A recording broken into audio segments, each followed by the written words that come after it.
بسم اللہ الرحمن الرحیم۔ گمنام ہیرو کے معزز ناظرین السلام علیکم۔ آئیے چلتے ہیں کہانی کی طرف۔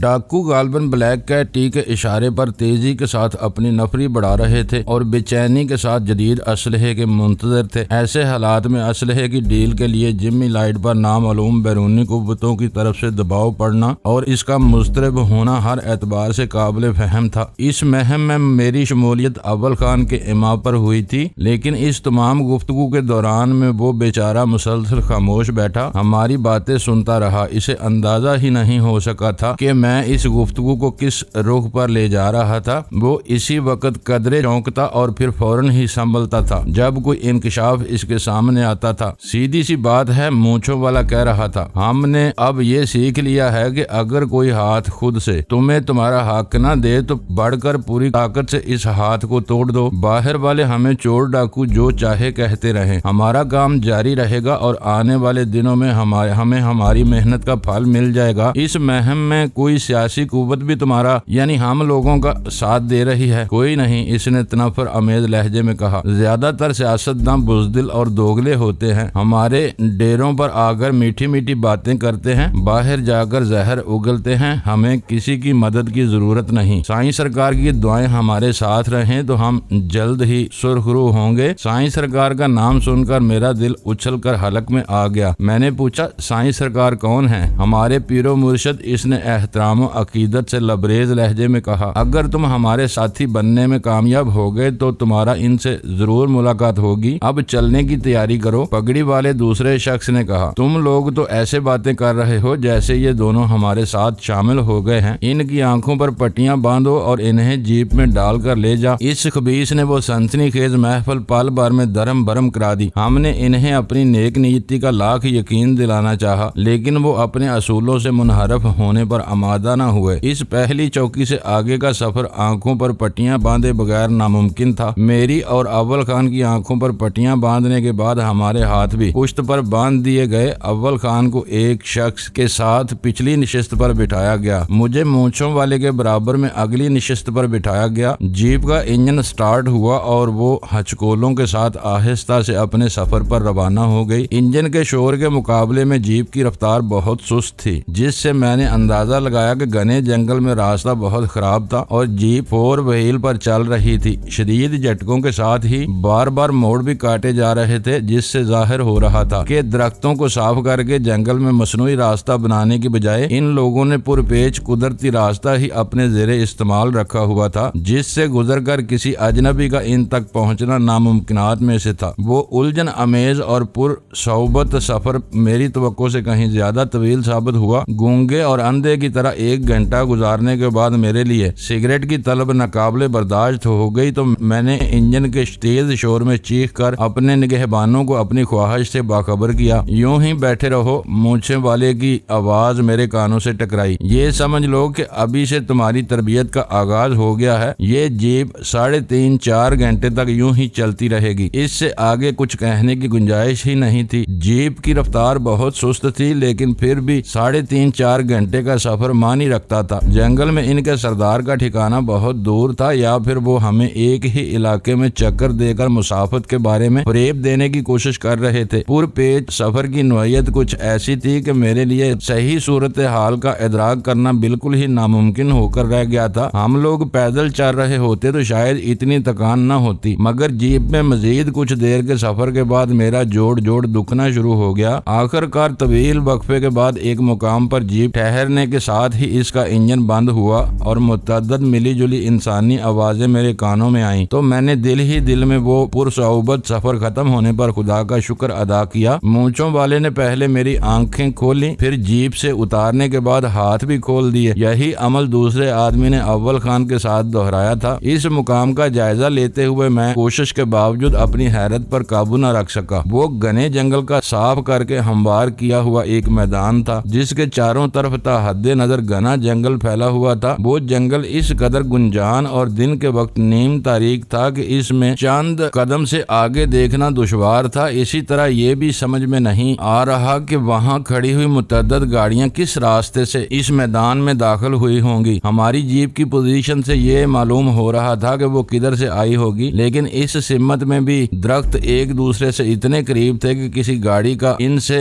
سیدھا گزرنا محال تھا۔ میدان میں ایک بڑا خیمہ نصب تھا، اسی کے آس پاس 6 باریاں لگی ہوئی تھی۔ بہت سے لوگ مختلف قسم کے کاموں میں مصروف تھے۔ ایک طرف اینٹوں کے بنے ہوئے لکڑیوں کی تیز آگ بھڑک رہی تھی جس میں دیگ چڑھی تھی۔ اگر وہاں ہر شخص کے بدن پر اسلحہ موجود نہ ہوتا تو بادی النظر میں یہی معلوم ہو رہا تھا کہ کوئی بڑی پارٹی پکنک منانے کے ارادے سے وہاں کیمپنگ کیے ہوئے تھی۔ میرا سرسری سا اندازہ تھا کہ وہاں 70 سے 100 کے درمیان انسان موجود تھے اور وہ سب کم از کم پچھلے کئی دن سے وہاں رہ رہے تھے۔ تم باتیں بہت کرتے ہو، مونچھوں والے نے میری قریب آ کر ناصحانہ لہجے میں کہا۔ سردار بطونی لوگوں کو پسند نہیں کرتا، اس کے سامنے سوچ سمجھ کر بولنا۔ تو کیا ہمیں اسی وقت اس کے سامنے جانا ہوگا؟ میں نے سلگائی ہوئی سگریٹ کا ایک گہرا کاش لیتے ہوئے بوکھلا کر سوال کیا۔ یہ سپاہیانہ زندگی ہے، یہاں تر و تازہ ہونے کا کوئی بندوبست نہیں ہے۔ پیشی کے مرحلے سے جتنی جلدی نمٹ جاؤ اتنا ہی اچھا ہوگا۔ تمہارے نمٹنے تک ہم بھی یہیں پھنسے رہیں گے۔ تو کیا تمہارا واپس جانے کا ارادہ ہے؟ میں نے حیرت سے پوچھا۔ ہاں، ہماری ڈیوٹی اسی چوکی پر ہے جہاں سے تمہیں لایا گیا، اس نے کہا۔ تو تم جاؤ، واپسی کا سفر زیادہ تھکانے والا ثابت ہوگا، میں نے ہمدردانہ لہجے میں کہا۔ جب تک تم فارغ نہیں ہو جاتے ہمیں یہیں رکنا پڑے گا، اس نے مسکراتے ہوئے کہا۔ مگر کیوں؟ میں نے الجھن امیز لہجے میں پوچھا۔ تمہارا انتخاب نہ ہو سکا تو ہم ہی تمہیں یہاں سے واپس لے جائیں گے۔ کیا تمہاری رائے میں ایسا کوئی امکان موجود ہے؟ میرے لیے وہ اطلاع پریشان کن تھی۔ کسی کی رائے نہیں چلتی۔ سردار نے کئی ایسے آدمی رکھے ہوئے ہیں جو ہماری نظروں میں ڈرپوک اور بودے تھے، لیکن بعد میں انہوں نے ناقابل یقین کارنامے انجام دیے۔ یہ فیصلہ سردار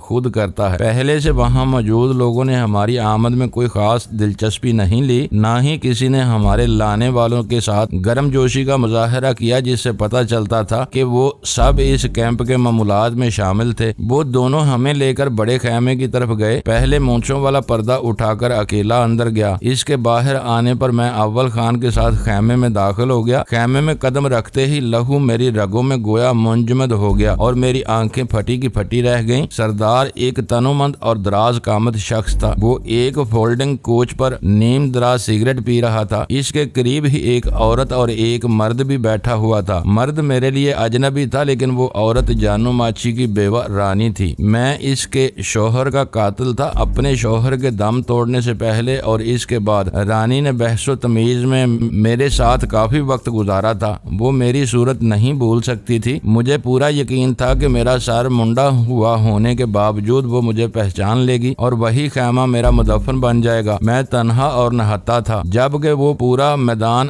رانی کے مسلح دوستوں سے بھرا ہوا تھا۔ وہ مجھے ایک ایک گولی بھی مارتے تو میری لاش ناقابل شناخت ہو سکتی تھی، لیکن یہ حیرت ناک بات ہوئی کہ رانی نے سرسری انداز میں ہم دونوں کو دیکھا۔ اس کی آنکھوں میں میرے لیے شناسائی کی ذرا بھی رمق نمودار نہ ہوئی۔ شاید قدرت کو میری زندگی منظور تھی کہ رانی کی نظروں پر پردہ پڑ گیا تھا۔ تم دونوں جاؤ، خیمے میں سردار کی باری اور تحکم امیز آواز گونجی۔ اس کے حکم کی تعمیل میں وہ دونوں خیمے کا پردہ ہٹا کر یکے بعد دیگرے باہر نکل گئے۔ سردار کوچ پر سیدھا ہو کر بیٹھ گیا۔ اس نے سرہانے رکھی ہوئی پگڑی اپنے سر پر جمائی اور گہری ناقدانہ نظروں سے باری باری ہم دونوں کا جائزہ لینے لگا۔ تم میں ثانی کون ہے؟ آخر کار اس نے سوال کیا۔ درخواستوں پر نظر ثانی کیے بغیر اس صاحب کی گڑی سے آنے والے امیدواروں کے نام ازبر تھے۔ درخواستوں کے حساب سے میرا نام تنویر عرف ثانی تھا۔ میرا نام ہے سردار، میں نے اپنے سر کو قدرے خم دے کر کہا۔ اسلحے کے بارے میں کیا جانتے ہو؟ اس نے آدھ جلی سگریٹ چٹکی سے دور اچھالتے ہوئے سوال کیا۔ وہ میرا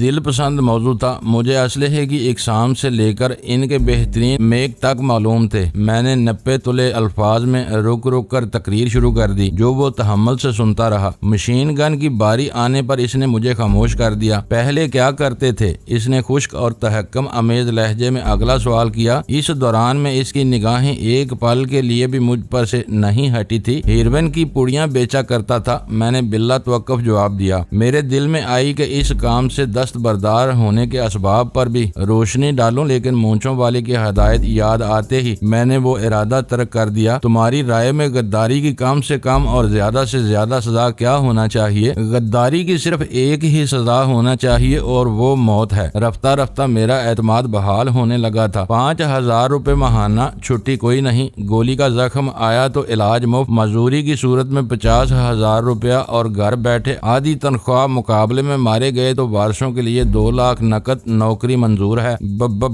بالکل منظور ہے۔ اس قدر مختصر انٹرویو پر انتخاب ہونے پر میں واقعی بوکھلا گیا۔ تمہارا والی وارث کون ہے؟ اس کا لب و لہجہ اپنے اندر شاہانہ تحکم لیے ہوئے تھا۔ کوئی نہیں، بس میرا یہ دوست ہے، میں نے اول خان کی طرف اشارہ کرتے ہوئے کہا۔ مارے گئے تو 2 لاکھ روپے کس کو ادا کیے جائیں گے؟ وہ کھرا اور عملی آدمی معلوم ہوتا تھا۔ 1 لاکھ اسے اور 1 لاکھ مولانا عبدالستار عیدی کو دے دیے جائیں۔ اس نے مسکراتے ہوئے اپنے سر کو خفیف سی جنبش دی اور بولا، کیسی عجیب بات ہے، عیدی کو لوگ اپنی مرضی سے لاکھوں روپے دیتے ہیں، رجب علی بگیوں کو زبردستی کرنا پڑتی ہے۔ مقصد دونوں کا غریبوں کی خدمت کرنا ہے۔ میں نے کوئی جواب نہیں دیا۔ سردار رجب علی اول خان کی طرف متوجہ ہو گیا۔ تمہارا نام مستی خان ہے، لیکن تمہارے چہرے پر مستی کے کوئی آثار نہیں ہیں، اس کی کیا وجہ ہے؟ چہرہ میرا اپنا ہے اور نام ماں باپ کا رکھا ہوا ہے۔ اول خان اس وقت اول درجے کا تابع دار نظر آ رہا تھا۔ اجنبی دوست اور شناسا دشمن میں سے کسی ایک پر بھروسہ کرنا ہو تو کسے ترجیح دو گے اور کیوں؟ شناسا دشمن کو کیونکہ وہ جانا بوجھا ہوتا ہے، یہ معلوم ہوتا ہے کہ اس نے دغا دی تو کہاں سے اور کیسے وار کرے گا۔ اجنبی کا کچھ پتہ نہیں ہوتا۔ اول خان نے میرا دل خوش کر دیا۔ لڑنے بیڑنے میں مہارت ہے؟ سردار رجب علی نے اس سے اگلا سوال کیا۔ بیک وقت 2 آدمیوں کو آسانی سے ڈیر کر سکتا ہوں۔ اول خان کے لہجے میں ہلکا سا غرور امڈ آیا۔ تنخواہ 4,000، باقی سب کچھ وہی۔ سردار رجب علی نے اپنا فرمان سنایا، لیکن اس کے لیے شام کو تمہیں اپنا دعویٰ ثابت کرنا ہوگا۔ تم میرے 2 آدمیوں سے میدان میں لڑو گے۔ اول خان کا چہرہ اتر گیا۔ وہ دانستہ میری طرف دیکھنے سے گریز کر رہا تھا۔ نوکری کے سلسلے میں مجھے نہ صرف زیادہ تنخواہ دی گئی تھی بلکہ مجھ سے میری رضا پوچھی گئی تھی، جبکہ اول خان کو کم مشاہرے پر مشروط پیشکش کی گئی تھی۔ اگر وہ اپنے دعوے کے مطابق 2 آدمیوں کو زیر کرنے میں ناکام رہتا تو سردار رجب علی اسے فوری طور پر واپس روانہ کرا سکتا تھا۔ تم دونوں برابر والی چولداری میں خمیسو سے مل لو، وہ تمہیں کام سے لگا دے گا۔ ہم سردار کو سلام کر کے الٹے قدموں خیمے سے باہر آ گئے۔ میرے لیے اہم ترین بات یہ تھی کہ ہم ڈاکوؤں کے ایک اہم ٹولے میں شامل ہونے میں کامیاب ہو گئے تھے، جہاں سے ہمیں بلیک کیٹ ٹی اور اس کے طریقہ واردات کے بارے میں بہت کچھ معلوم ہو سکتا تھا، جس کے نتیجے میں ہم اس پر بھرپور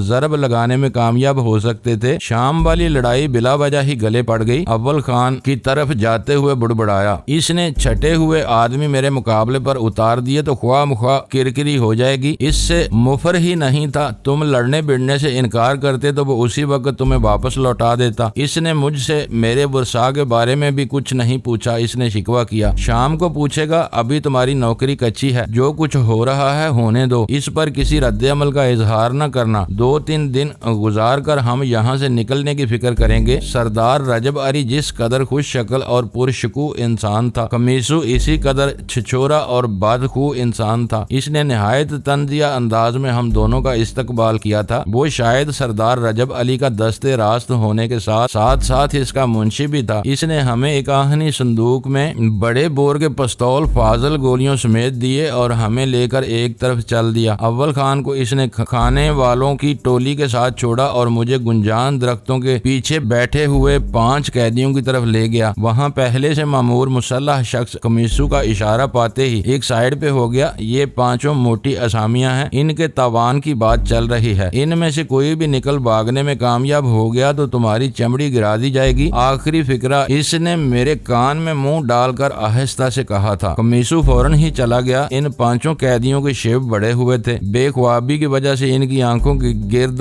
سیاہ حلقے بنے ہوئے تھے، چہروں سے سنگین تشویش حویدہ تھی۔ یوں معلوم ہو رہا تھا جیسے ان میں سے ہر ایک کے جسم سے خون کی کئی بوتلیں نچوڑ لی گئی ہوں۔ ان میں سے ہر قیدی کے دونوں ہاتھ دوسرے قیدی کے ہتھکڑیوں سے بندھے ہوئے تھے۔ داہنا ہاتھ داہنی سمت والے قیدی کے بائیں بازو کے ساتھ بندھا ہوا تھا تو بایاں ہاتھ بائیں سمت والے قیدی کے داہنے بازو سے بندھا ہوا تھا۔ اس سے وہ سب دائرے کی صورت میں بیٹھنے پر مجبور تھے۔ ان سے کسی بھی ایک کی غیر محتاط نقل و حرکت دوسروں کے لیے تکلیف کا باعث بن سکتی تھی۔ میں ان سے قدرے دور ایک درخت کے تنے سے ٹیک لگائے زمین پر بیٹھ گیا۔ بھرا ہوا پستول میں نے اپنی گود میں رکھ لیا تھا، بوقت ضرورت اسے فوری طور پر کام میں لا سکوں۔ مجھے سکون کے ساتھ سگریٹ سے لطف اندوز ہوتے ہوئے چند ہی ثانیے گزرے ہوں گے کہ اچانک بوں بوں کی ایک آواز نے مجھے چونکا جھکا دیا۔ میں نے بھڑک کر اپنی جگہ چھوڑ دی۔ آگے بڑھا تو کیا دیکھتا ہوں کہ ان پانچوں میں سے ایک ادھیڑ عمر آدمی اپنا سر جھٹک جھٹک کر اونچی آواز میں روئے جا رہا ہے۔ میں پستول تانے ترہم امیز نظروں سے اسے دیکھتا رہا۔ آخر ان پانچوں میں سے ایک مجھ سے مخاطب ہو گیا۔ بھائی تم ان میں سے اور ذرا شریف معلوم ہوتے ہو، تم ہی اس کی مشکل کو کچھ آسان کرو۔ یہاں سردار کا حکم اور اس کی مرضی چلتی ہے، ہم سب اس کے حکم کے بندے ہیں۔ 40 لاکھ میری ساری پونجی ہے۔ رونے والا شخص رونا بھول کر اپنی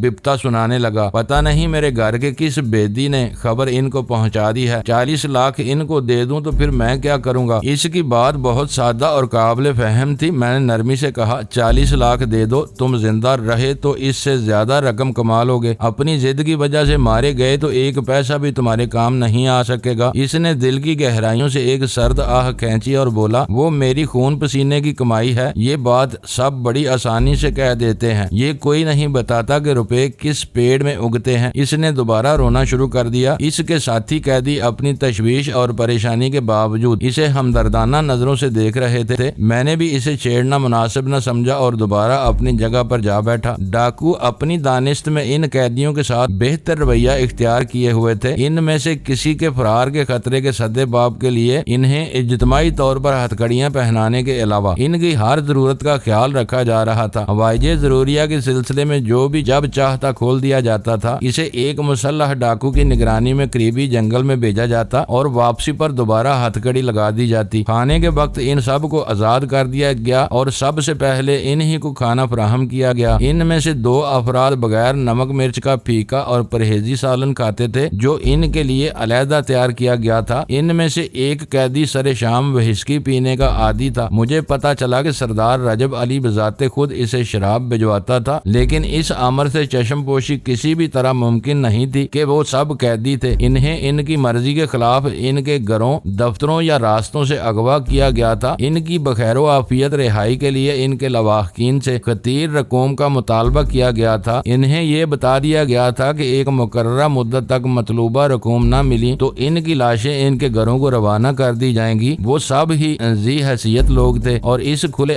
جنگل میں آسمان تلے انہیں ان کے معیار کی سہولتیں فراہم کرنا ناممکنات میں سے تھا۔ اس لیے چند ہی روز میں وہ سب برسوں کے بیمار نظر آنے لگے تھے۔ سورج مغرب کی طرف جھکنے کے بعد جب وسطی میدان میں درختوں کے سائے لمبے ہونے لگے تو اول خان کے مقابلے کی تیاریاں شروع ہو گئیں۔ مقابلے کے لیے اسے نیکر اور بنیان فراہم کیا گیا تھا۔ ڈاکوؤں کی بھیڑ میں بھی 2 تندرست و توانا افراد اسی لباس میں گھوم رہے تھے۔ میں نے اندازہ لگایا کہ وہی اول خان کے حریف ہو سکتے تھے۔ سردار رجب علی کے خیمے سے باہر آتے ہی 3:30 بجے اس غیر مسلح مقابلے کا آغاز ہو۔ ان دونوں کے پہلے حملے کے جواب میں اول خان کے رد عمل پر مجھے اس کی مہارت کا اندازہ ہو گیا۔ اس نے کسی پیشہ ور کمانڈو کی طرح ان دونوں کو جھکائی دے کر نہ صرف خود کو بچایا تھا بلکہ ان میں سے ایک کی پشت پر ایسی زوردار لات رسید کی تھی کہ وہ دور تک دوڑنے کے باوجود خود کو نہ سنبھال سکا اور منہ کے بل زمین پر ڈھیر ہو گیا۔ مقابلے کی ابتدا قدرے سکون سے ہوئی تھی، لیکن جلد ہی تماشائیوں کی بھیڑ میں جوش و خروش بڑھنے لگا۔ لوگوں کے چہرے زمین پر خون دیکھنے کی آرزو میں دمکنے لگے۔ ان کی آنکھوں میں وحشیانہ چمک کوند رہی تھی اور وہ چیخ چیخ کر اپنے ساتھیوں کی یوں حوصلہ افزائی کر رہے تھے جیسے ان کے مد مقابل ایک انسان کے بجائے کوئی ناقابل نفرت درندہ اترا ہوا ہو۔ وہاں ان کے حامیوں کی کثرت تھی۔ ان کے لیے جیتنا انا کا مسئلہ بن گیا تھا۔ وہ ہر بار مار کھا کر زیادہ مشتعل ہو رہے تھے، جبکہ اول خان کا وہاں کوئی شناسہ نہیں تھا۔ وہ بڑی چالاکی کے ساتھ اپنا دفاع کرتے ہوئے ان دونوں کو حملے کرنے کا موقع دے رہا تھا۔ اول خان کے چہرے پر ایک آدھ گہری خراش آ چکی تھی جس سے خون بھی رسنے لگا تھا، لیکن اس کے جواب میں اس نے ہانپتے ہوئے ان دونوں گینڈوں کے چہرے بگاڑ کر رکھ دیے تھے۔ ان میں سے ایک کی شامت آئی اور وہ جو ہی اول خان پر اکیلا حملہ آور ہوا، اول خان نے بائیں طرف سرک کر خود کو اس کی جونک سے بچاتے ہوئے اس کی کن پٹی پر ایسا کرارا ہاتھ رسید کیا کہ وہ ہلکی سی غراہٹ کے ساتھ زمین پر ڈھیر ہو کر بے حس و حرکت ہو گیا۔ اس کے بے ہوش ہونے کے بعد مقابلہ برابر کا رہ گیا تھا، لیکن اول خان کے حریف کی حالت یہ بتا رہی تھی کہ وہ اکیلا زیادہ دیر تک مقابلے پر نہ ٹک سکے گا۔ جو کچھ میں سوچ رہا تھا وہی سردار رجب علی نے بھی سوچا ہوگا، کیونکہ اسی لمحے اس نے ہاتھ اٹھا کر مقابلہ روک دینے کا حکم دیا۔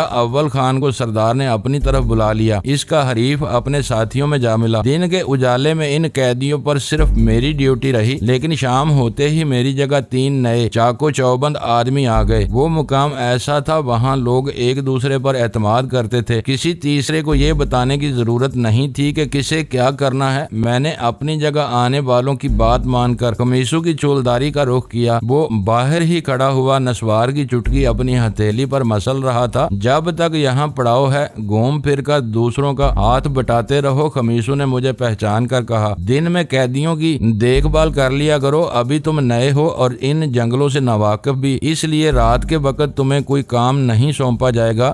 دوا دارو کچھ پیتے ہو تو وہ مجھ سے مل جائے گا، آخر میں تنخواہ پر حساب ہو جائے گا۔ اسکاچ مل جائے تو بڑا تمہارا احسان ہوگا، میں نے خوشامدانہ لہجے میں کہا۔ میں نے اندازہ لگا لیا تھا کہ سردار رجب علی کے بعد گروہ میں اسی کا طوطی بولتا تھا۔ خمیسو نے میری خواہش سن کر برا سا منہ بنایا، تم لونڈوں میں یہی خرابی ہے، 2 پیسے کی نوکری ملتے ہی ہرا ہرا سوجنے لگتا ہے۔ کل تک شاید کنگال پھر رہے تھے، آج اسکاچ سوج رہی ہے۔ وہ مجھے ساتھ لے کر ایک لینڈ روور جیپ کی طرف گیا، اس کے عقبی حصے میں اسلحے کی پیٹیاں اور دیسی اور ولایتی شراب کے کریٹ لدے ہوئے تھے۔ میں نے خاص طور پر نوٹ کیا کہ وہاں سارے ہی ادھے تھے، شاید اس لیے کہ ایک رات میں پوری 1 بوتل ختم کرنا کسی کے لیے بھی محال تھا اور اگلے دن بچی ہوئی بوتل لیے پھرنا بھی ممکن نہیں تھا۔ وہ لوگ ہر وقت حالت سفر میں رہتے تھے، کچھ پتہ نہیں تھا کہ کب کوچ کا حکم مل جائے، اس لیے روزمرہ ضروریات کی اشیاء اس قدر بانٹی جاتی تھی کہ روز کا کوٹا روز ختم ہو جائے، ان کے لیے بوجھ نہ بنے۔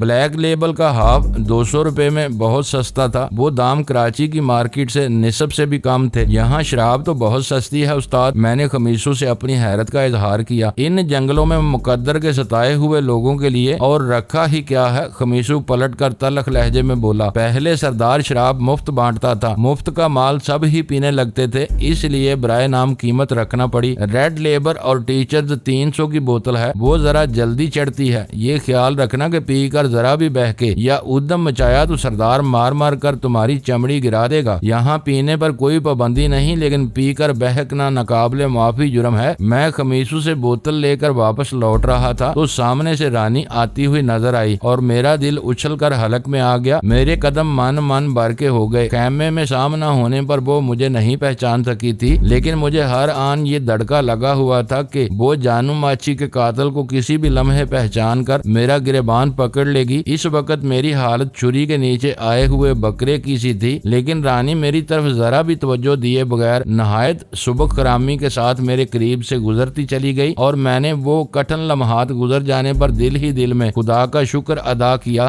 رانی سے کوٹ مندو کے مضافات میں میرا ٹکراؤ ہو چکا تھا۔ میں جانتا تھا کہ وہ ایک پیشہ ور ڈاکو کی بیوی تھی۔ جانو ماچی کی موت کی بعد اس نے اپنی گزر اوقات کے لیے سردار رجب علی کے گروہ میں شمولیت اختیار کر لی، لیکن میں نے رانی کے علاوہ سردار کے خیمے کے قریب کسی حسین و جمیل عورت کی جھلک نہیں دیکھی تھی جو شاید چولداریوں میں رہتی تھی۔ ان کے بارے میں شدید تجسس ہونے کے باوجود میں کسی سے کوئی سوال کرنے کی جرت نہیں کر سکا تھا۔ بڑے ڈاکوؤں کی رنگ رلیوں کے بارے میں بہت کچھ پڑھ اور سن چکا تھا، لیکن ان تمام حالات کا بچشم خود مشاہدہ کرنے کا وہ میرا پہلا اور آخری موقع تھا۔ وہ خوش بدن اور خوش جمال عورتیں سردار رجب علی کی رکھیل بھی ہو سکتی تھی اور انہی کی اس کی کوئی بیوی بھی ہو سکتی تھی۔ اس کھلے جنگل میں پہنچ کر میں محسوس کر رہا تھا کہ ڈاکو بننا کوئی سہل کام نہیں تھا۔ اپنے خاندانوں اور معاشرے سے کٹ کر وہ لوگ حیوانوں سے قدرے بہتر زندگی گزارنے پر مجبور تھے۔ اپنی چیرہ دستیوں کے طفیل ان کے پاس دولت کی فراوانی تھی، شاید انہیں خود علم نہ ہو کہ ڈکیتیوں اور توان کے ذریعے وہ کس قدر دولت بٹور چکے ہیں، لیکن ان کے پاس اس بے اندازہ دولت کا کوئی مصرف نہیں تھا۔ گاڑیاں وہ چین لاتے تھے، لیکن لے دے کر رقم کا ایک ہی مصرف تھا، وہ زیادہ سے زیادہ اور بہتر سے بہتر اسلحہ خریدیں تاکہ انہیں قانون کے محافظوں کے سامنے نیچا نہ دیکھنا پڑے۔ رقم خرچ کرنے کے اس قدر محدود ذرائع کی وجہ سے وہ سخاوت دکھانے پر مجبور تھے۔ اپنے ملازموں اور مخبروں کو باری تنخواہوں کے علاوہ انعامات دیا کرتے تھے، اپنے آدمیوں کو سستی شراب پلاتے تھے اور شاید قرب و جوار کی بستیوں کے غربا کی مدد بھی کرتے تھے، لیکن ان راندہ درگاہ لوگوں کو ایک لمحے کا بھی سکھ میسر نہیں تھا۔ موت کے قدموں کی دھیمی دھیمی چاپ انہیں شاید نیند میں بھی اپنا پیچھا کرتی سنائی دیتی تھی۔ ایک عالم کے سکھ چین کو تہس نہس کر دینے والے ان ڈاکوؤں کی کوئی منزل نہیں تھی، وہ صرف زندہ رہنے کے لیے لڑ رہے تھے۔ انہوں نے خود کو حالات کا ایسا غلام بنا لیا تھا جو نہ اپنی مرضی سے پڑاؤ کر سکتا ہے اور نہ انہیں کچھ علم نہیں تھا کہ قضاء اجل کب ان کے ٹولے پر شب خون مار کر ان کی آنکھوں سے زندگی کی حرارت لوٹ کر لے جائے گا۔ بے یقینی کی اس زندگی میں سردار رجب علی اپنی بیویوں اور محبوباؤں کو اپنے جلوں میں لیے دشت و جبل میں بھٹکتا پھر رہا تھا تو کوئی تعجب کی بات نہیں تھی۔ آج جانو ماچی کی بیوہ اپنی ضرورتوں کے تحت اس کی باندھی بنی ہوئی تھی تو کل اس کی عورتیں بھی کسی اور ڈکیٹ کے پہلو میں پناہ لے سکتی تھیں۔ اس بھیانک اور ڈراؤنے ماحول میں وہ سب سوال ممنوع تھے، ان پر سوچا جا سکتا تھا، لیکن زبان کھولنے والا بغاوت کی سزا سے ہرگز نہیں بچ سکتا تھا، جیسے میں نے صرف اور صرف موت تجویز کیا تھا۔ دھندل کا پھیلنے کے ساتھ ہی فضا پرندوں کے شور سے گونجنے لگی۔ اپنے رزق کی تلاش میں دن بھر کی خون چکاں پروازوں سے نڈال ہو کر وہ تمام پرندے خوشی خوشی اپنے آشیانوں کی طرف لوٹ رہے تھے، لیکن ڈاکوؤں کا کوئی گھر نہیں تھا۔ انہوں نے اپنے آشیانوں کے در خود اپنے اوپر بند کر لیے تھے۔ وہ مستقل سفر میں تھے، ان کی پرواز مسلسل تھی جس میں آشیانے کی طرف لوٹنے کا کوئی تصور باقی نہیں رہا تھا۔ ان کی حیثیت ان بھٹکے ہوئے پرندوں کی سی تھی جو اندھیرا پھیل جانے پر اوپر آسمان اور نیچے اتھاہ سمندر دیکھتے ہیں۔ ان کے درماندہ اور تھکے ہوئے اعصاب انہیں آرام کرنے پر اکساتے ہیں تو وہ فضا میں اڑتے اڑتے اپنے پروں کی جنبش کو روک کر سستانا چاہتے ہیں، لیکن خود کو تیزی کے ساتھ نیچے بفرے ہوئے سمندر کی طرف گرتا ہوا محسوس کر کے پھر پوری قوت سے اپنے پار پھڑپھڑانے لگتے ہیں۔ وہ اڑتے رہتے ہیں اور جب ان کے پار شیل ہو جاتے ہیں تو وہ گولی کی طرح نیچے آتے ہیں اور سنگلاخ دھرتی سے ٹکرا کر چیتڑوں میں بکھر جاتے ہیں۔ گیدڑ اور دوسرے درندے بھی جنگل میں چنگاڑنے لگے تھے۔ کچھ لوگوں نے لالٹینیں جلا کر اپنی منڈلیاں جما لی تھیں۔ سورج ڈلتے ڈلتے اس میدان میں جا بجا یرکان زدہ روشنیاں ٹمٹمانے لگی۔ رندوں نے بوتلیں سنبھال لیں۔ فضا میں الکوہل کی بو کے ساتھ انسانی آوازیں پھیلنے لگیں۔ میں میدان میں بھٹکتا ہوا آخر کار اول خان تک پہنچنے میں کامیاب ہو گیا، جو ایک چادر پر ان دونوں کے ساتھ بیٹھا ہوا تھا جن سے اس کا شام کو مقابلہ ہوا تھا۔ اول خان کے چہرے پر ایک لمبی سی خراش تھی جس سے رسنے والا خون جم چکا تھا، لیکن ان دونوں کے چہرے شدید ضربات سے نیلے اودے ہو رہے تھے۔ میں نے ان تینوں کو تشویش امیز نظروں سے دیکھا۔ شاید وہ اول خان کو گھیرنے کی کوشش کر رہے تھے تاکہ رات میں اسے غافل پا کر اس سے اپنی شکست کا بدلہ لے سکیں۔ تم غلط سوچ رہے ہو، اول خان نے میرے بشرے سے میرے دل کی بات بانپ لی۔ شام کو جو کچھ ہوا وہ ایک دوستانہ مقابلہ تھا۔ سردار رجب علی کا اصول ہے کہ پہلی رات نواردوں اپنے حریفوں کا مہمان ہوتا ہے۔ یہ دونوں اس وقت میرے میزبان ہیں۔ آج کے لنگر کی رقم میرے بجائے ان کے کھاتے میں جائے گی۔ ان دونوں کے سامنے ٹھرے کی بوتل اور پانی کا ڈونگا رکھا ہوا تھا۔ وہ چائے کی پیالیوں سے پیمانوں کا کام لے رہے تھے۔ انہوں نے غیر معمولی خوش دلی کے ساتھ میرا استقبال کیا۔ تمہارا ساتھی واقعی دلیر اور سخت جان ہے، ان میں سے ایک نے چادر پر میرے لیے جگہ بناتے ہوئے کہا۔ اس کے ستارے اچھے تھے، ذرا بھی چوک جاتا تو تم دونوں اسے چونٹی کی طرح مسل کر رکھ دیتے۔ میں نے ان کا دل رکھنے کے لیے سفید جھوٹ بولا۔ معزز ناظرین، لائک کریں، شیئر کریں اور کمنٹس باکس میں پاک آرمی زندہ باد، پاکستان پائندہ باد کا نعرہ ضرور درج کر کے اپنے ملک پر فخر کریں اور پاکستان کی بنیادیں مضبوط کرنے میں اپنا کردار ادا کریں۔ ویڈیو دیکھنے کا شکریہ۔ معزز ناظرین، اپنا خیال رکھیے گا اور ہمارے چینل کا بھی۔ ISI پاک آرمی زندہ باد، پاکستان پائندہ باد۔